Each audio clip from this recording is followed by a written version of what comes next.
Mesleki eğitimin desteklenmesi çok önemli. Yine Sayın Cumhurbaşkanımızın 1 milyon genç, 1 milyon eğitimli, mesleki eğitim almış genci iş hayatına kazandırma projesi, mesleki eğitimi destekleyen projesi ve şu anda mesleki eğitime devam eden, ki ortaokuldan sonra biliyorsunuz liseye kayıt noktasında mesleki eğitim merkezine kayıt olduğu zaman bir gün okula gidecek, kalan günler iş yerine, ustaya giderek meslek öğrenecek.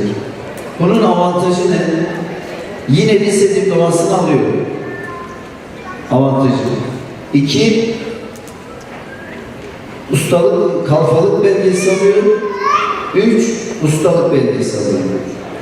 Yani 4 yıl boyunca gideceği için ilk 3 yıl kalfalık belgesi alıyor. 4. yılda da devam ettiği zaman ustalık belgesini alıyor. İlk 3 yıl Cumhurbaşkanımız, hükümetimiz çocuğun devam ettiği sürede her ay 1650 lira devlet tarafından çocuğa destek veriyor. 1650 lira. Artı sağlık sigortası da yapıyor. O da devlet tarafından karşılanıyor. Bu çok avantajlı bir şey. Çocuk hem meslek öğrenecek hem de lise diplomasını alacak, kalfalık belgesini alacak ve ustalık belgesini alacak. Biz de bu projeyi yürekten destekliyoruz. Niçin? Şimdi çocuklarımızın, gençlerimizin bir kısmı liseyi bitirdiği zaman işe girmek istediğinde mesleği yok. Meslek olmayınca iş bulamıyor. İş bulamayınca sıkıntıya giriyor. Kendisi de, ailesi de. Aynı zamanda diğer taraftan işveren cephesine baktığımız zaman onlar da kalifiye eleman bulamamaktan şikayetçiler. Yani işi bilen adam bulamıyoruz diyorlar. Bu defa bir tarafta hazır iş gücü var ama eğitimsiz, bir tarafta da ihtiyaç var ama eleman bulamıyor. İşte bu proje bu ikisini birbiriyle tamamlıyor. Şimdi biz de bu projeyi çok beğendiğimiz için ve Gaziantep'imiz, Şahin Bey'imiz için özellikle olmasını istediğim için oturduk bir karar aldık. Ve Türkiye'de bir ilki başardık. Milli Eğitim Bakanımız geldi bu salonda bir protokol imzaladık. Dedi ki çocuğunu mesleki eğitime gönderen ailelerin hesabına devletin verdiğine ilaveten ayda 500 lira da biz destek sağlayacağız. Ve bugün itibariyle bu salonda bulunan herkesin hesabına dün itibariyle 5'er 100 lira yattı. Evet.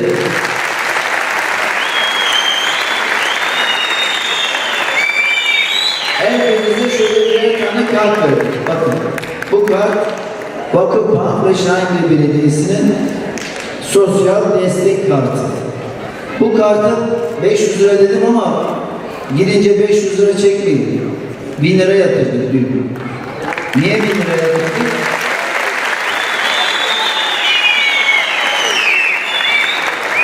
Çünkü biz Milli Eğitim Bakanımızla projeyi imzaladığımızda dedik ki Temmuz ayından itibaren 12 ay boyunca ve çocuk 4 yıl okula gidiyorsa 4 yıl boyunca her ay bu parayı yatıracağız diye söz verdik.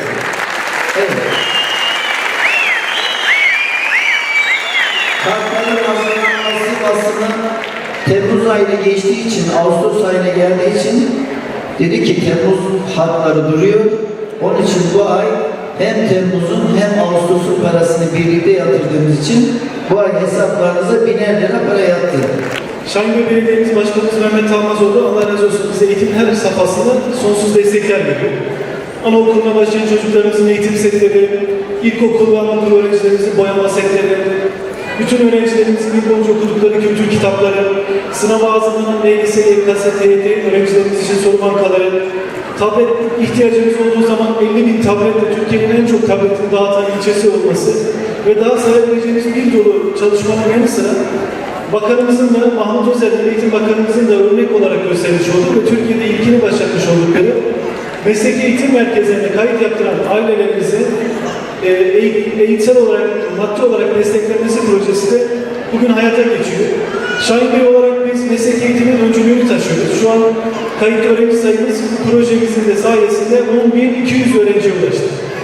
Şahin Bey ilçesindeki öğrenci sayısı, meslek eğitim merkezlerinin kayıtlı öğrenci sayısı, Türkiye'deki birçok ilin toplam öğrenci sayısından, meslek eğitimine kayıtlı toplam öğrenci sayısından çok çok daha fazla. İlçe olarak en çok öğrenciye sahibiz.